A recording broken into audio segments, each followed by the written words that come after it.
Welcome inside the Gridiron Now studios. I'm Amanda Borges here with Frank Frangie. It is officially bowl season. The Gators are getting set to face Michigan. They've lost 2 games in a row. Frank, is that why Jim McElwain is going about bowl practice differently? You know, he has changed it, Amanda, but I don't really think that's it. I think he wants to get a look ahead to next year. What he did is he told the seniors and the juniors who are coming out early, skip the first 3 days. Let me look at the young guys.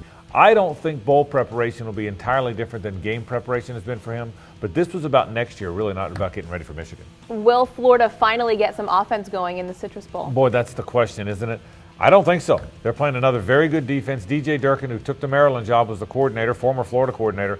Michigan's good on defense. They're going to be in the pistol formation a lot. They're going to run a lot of short and intermediate routes. They're going to run some wheel routes, but they're not going to run much read option. If you weren't going to change who you were for FSU and Alabama, I'm not going to say games that mattered more, but games that were certainly could have been keeping you headed for a playoff, I don't think you're going to see much change. I think Florida will struggle offensively. I think Kelvin Taylor will play well in his last college game, but I think it'll be a tough game for them on offense. Well, aside from the offense, what's the biggest challenge for the Gators in this game? I think it's Michigan on 2 fronts in the way they play. Number one, Michigan just got rolled by Ohio State. The last thing Jim Harbaugh wants to do is have 2 straight losses where you don't play very well, and any loss to an offense as bad as Florida's is going to look like a bad loss. That's reality. The other challenge is DJ Durkin, even though he's gone, he's the Maryland coach. Certainly there's people that are going to be coaching the defense that know him, that know Florida's offense, and they're better defensively. So the challenge is first down to be better on offense.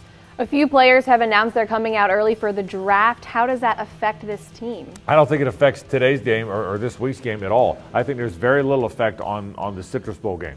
I think Kelvin Taylor will play well. Demarcus Robinson's head just not there. He's saying he's not sure he's coming out. Jim McElwain said he is coming out. Alex McAllister's not playing anyway in the game. So those are the 3 guys. I don't think there's any effect. Everybody knew Vernon Hargreaves was going to come out. He should come out. He deserved it. He has earned that from the day he got on campus.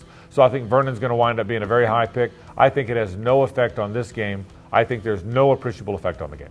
Well, a separate topic from the bowl game is Will Grier. He announced his transfer from Florida. Any lingering effects from his announcement? You know, I don't think so as far as it relates to the game, Amanda. I think that was an ugly end to that thing. Here's where I really feel the Will Grier thing went. There was never a connection between McElwain and Grier, in my opinion. Something bugged the coach about his quarterback. You could tell in his press conferences afterwards.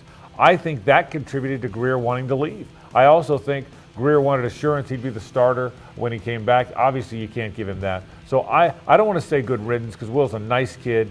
He had a good time there at Florida. I think McElwain wishes him well. I don't think there's any hard feelings. I really don't.